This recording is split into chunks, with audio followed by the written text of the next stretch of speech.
right?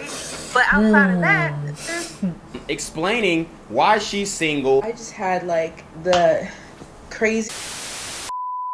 Hi guys, and welcome back to my channel. My name is Camille Austin. If you are new here, welcome, and if you are already a subscriber, thanks for checking in on me. A long-awaited return back to YouTube. It's been, I want to say, a good 3 years since I've been gone, and a lot's happened.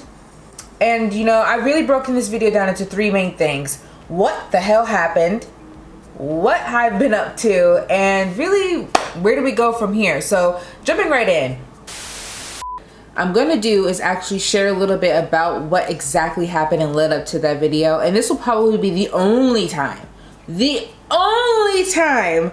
I will go into detail or any type of detail about my personal or romantic history, because I try to keep that separate. But because it's already kind of spilled over, I think it's really important to share, not just to clear my name, because I could care less about what other people think, but it's really just so that other women know exactly what the hell happened, and that they're not alone in a lot of their struggles when it comes to dating in the 21st century. Long story short of it is, this guy and I dated for 6 months. You know, at the 4-month mark, 3-month mark, I kind of was like, all right, what's this guy doing? I made it pretty clear before anything had seriously kicked off that I wanted to be in a serious relationship, to which he agreed. He actually hit me with the, well, I'm willing to see where things go. Girl. This girl is delusional. Push it upon him like, hey, so the what are we conversation. And I already know now that if I have to bring it up, that is my answer. It's a no. But you know, hindsight being only 2020, I would suspend all of your criticisms until the end of the story. Actually, we spent Christmas and New Year's together. So just to show you like the kind of intimacy what we're actually running on. It's not like some guy that I was like here and there seeing. Like, we spent the holidays together. Okay, you feel me? I finally applied the last pressure, because I was like, I'm not spending any money on this man on his birthday if I am not his girlfriend. There ain't no fucking way. Like, ain't no way. So that's what I did. I applied pressure and I said, do or die. What the hell is going on? Stop playing with me. And he hit me with a bunch of fucking excuses, some of which just made sense, but in like a weird way. He just basically said he wasn't financially stable enough to be in a relationship, which a lot of men I'm probably are going to watch that and be like, well, I can understand that. Okay, if you can understand that, keep a pin in that for right now. Then it was a lot of, well, my mental health. He did say something to the effect of, well, I only have 2 years left in LA, so, you know, I don't know. And I was like, so even if everything was going well, you would still not want to be in a relationship because you don't see yourself being here for more than 2 years. And he was like, no, that's not what I'm saying. He's like, well, I still like you and we can still keep hanging out though. And I'm like, what do you mean by hanging out? Like, so you still want access to me in all of the ways, intimacy, emotional, physical, right? But you don't want to be in a committed relationship with me after dating for 6 months. Fuck you. That's pretty much how that conversation went. There was multiple conversations that had been had in between the two. Oh, I think my DoorDash is here. Child, the burrito tacos was hitting. Whew. I can go to sleep. Anyways, I'm like, well, how long were you having money issues, and how long did you know that this was going to be a problem? Because, you know, these things don't just come up. Surprises you roll with as a team, but something about this didn't sound right. And he was like, well, I knew for a couple of months. Basically, I called him out for being selfish and manipulative, because make no mistake, if you are with someone and you know that you are not able to be in a relationship with them because for whatever reasons you may have, and they're asking you about it because you know that that's what they want, and you are keeping them around because you are afraid of letting them go, you are selfish, and that is manipulation, and it's almost a robbery of consent, because you know that good and goddamn well, if I had known that he was not somebody that really was serious about me, for real, I would not have spent the holidays with him. I would have rather spent it inside by myself watching Harry Potter with a cup of hot cocoa. Please. That being said, in the midst of this conversation of me finding out that he basically doesn't want to be with me, because let's be for real, if he wanted to, he would have, okay? He lied to me about having to work because he did not have the money to fly out to New Orleans, which is embarrassing. I could understand, but you have to understand, I met this man when I was at a financial low myself. So that just goes to show again how insecure men can be when it comes to their finances, and just how manipulative and sad and miserable they are when they don't have it.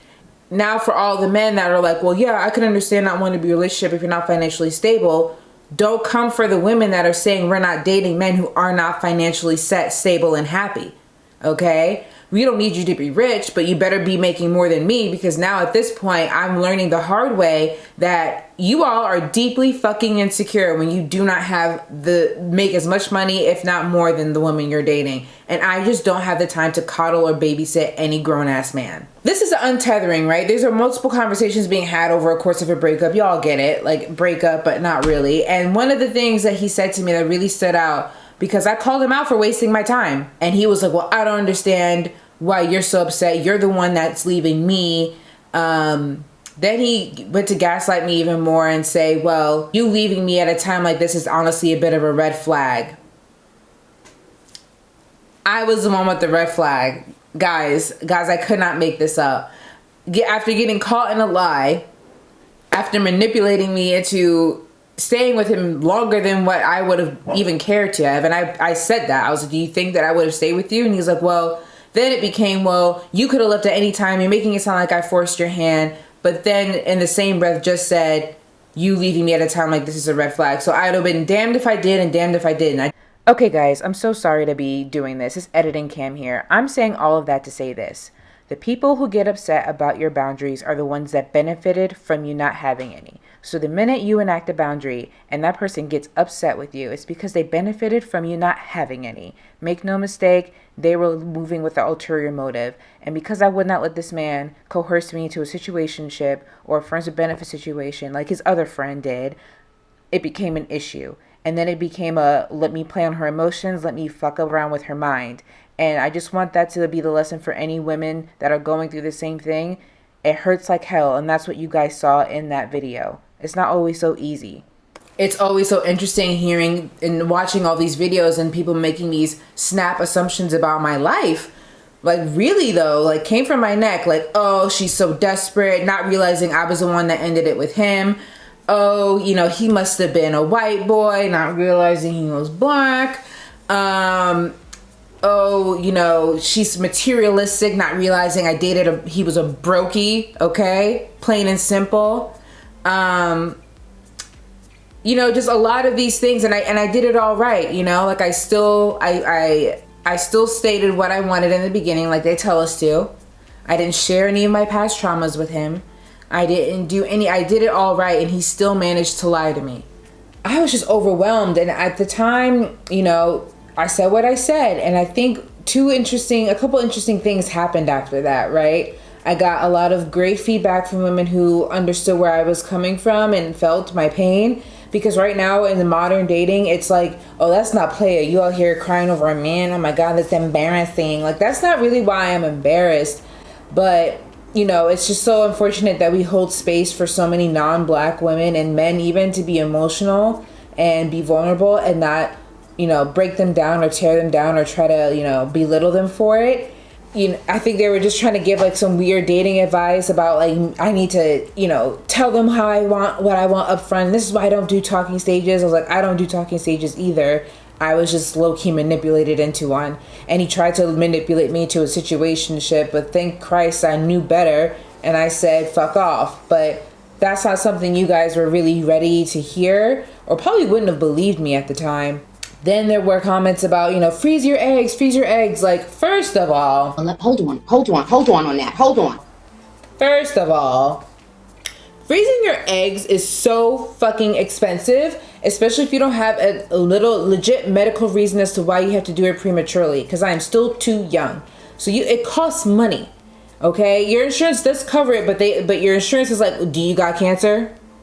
Do you have a tumor on your uterus? Like, what is the reason? What was the reason? Some insurances make you go through a rigmarole just to get your eggs freeze, and it actually is so physically taxing on your body. Whatever. Focus on yourself. Focus on yourself. Go out and travel. Listen, if I focus on myself anymore, I'll be fucking cross-eyed, bitch, okay? I'm trying. I'm fucking trying. I've only been doing this for 2 fucking days. Like shit. I've been focusing on myself. I legit packed up my shit and moved here from Florida to LA to pursue a career that is actually working for me. You know? Like, that's crazy. Not a lot of people can say that. People were like, travel, travel, travel. Babes, I went to Greece by myself for my birthday. Okay? Like, all of this talk about I'm not unfulfilled and I don't love myself, that's wild. Because clearly, if I didn't love myself and I was desperate, I would have stayed.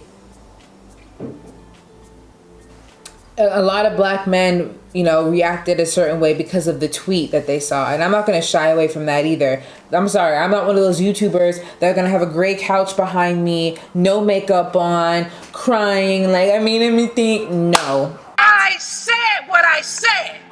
When it comes to the black community, black men often have a blind spot when it comes to how they benefit from the patriarchy. And they oftentimes carry very misogynistic traits. And thus far appear to be the weakest links. And it's not all, and that's probably the only thing I wish I said differently, was that not all black men, but the ones that knew who it was for, knew it was for. You know what I mean? Y'all knew who it was for. Like, of course not all of them are the white people of the black community, but some of them very well are. While all of this was going on and I'm being dragged for fucking filth, I booked a JCPenney commercial. Yeah, 2 actually. And they were both running over the summer for the spring summer dress collection and back to school for jeans. I've been working, so I also stayed silent because I had 2 live commercials out at the time, and I could not afford to really kind of get caught up in that and let it snowball. And business is still booming. At the time, I was still heartbroken, and I went to Coachella. And I got recruited by the Ivy Park team. Yes, that is Beyonce's line. And I got to be a fit model for Ivy Park, aka Parkwood. And that was an amazing experience. Yes, I did get a chance to meet her. Yes, she's amazing. And I have nothing else to say because I signed an NDA. Where I'm at now when it comes to dating is that I'm just very guarded. I have no desire to tickle any man really all that seriously, especially while I'm living in LA. What you guys have to understand too is that I came here to do a job. I came here to make something of myself, and when you are that emotionally drained from something, it is, most of us don't even want to turn into work. Imagine having to be like, hi, my name is Camille and I'm from Los Angeles, California. Like, it's just like, it's too much. So I'm like, I don't ever want to be put in that emotional state ever again. I don't ever want to be in a place where I'm that vulnerable with anyone ever again, because I can't literally afford it. I can't afford for when it doesn't work out that I'll be benched for however many days, weeks, months. Like, I can't allow that to ever happen again because I have a job to do and I'm not going to let it distract me. So in the meantime, in between time, since February, I have just really done a lot of thinking about what I really want. And to be fair, I'm not sure if I don't think I want kids anymore. Like, I don't actually. And then it's going to get to a point where I'm going to get to a certain age and I'm like, I'm not ruining my pelvic floor or my finances for anybody, not even the promise of a child. So I just don't care to have children anymore. As it stands right now, whether or not I'm going to find my person or my soulmate, that's TBD. I don't think it's going to happen for me in this lifetime, but maybe in the next.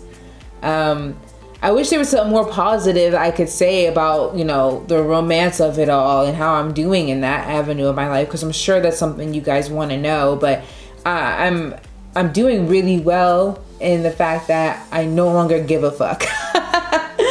I just don't care to try anymore.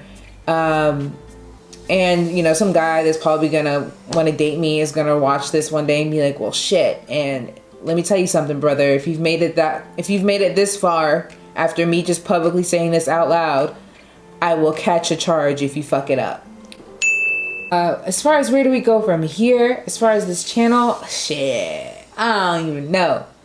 Do we go back to, I mean, makeup is done, right? Like I used to do makeup, but that's over with. I think now it might be more of like a lifestyle weekly vlog just to keep you guys, you know, in tow with me as far as what my life is like now in LA versus how it was in Florida. If you're even interested in modeling tips, maybe we go back to reaction channels type stuff and watch, you know, our favorite TV shows together, which I wouldn't be super opposed to. I'm sorry, it's been such a long time since I've been on YouTube. I don't even know what to say anymore, but that's really it, guys. Thank you so much for watching. If you haven't subscribed, please do subscribe to my channel. And thank you, and I love you for watching. Talk to you later. Bye.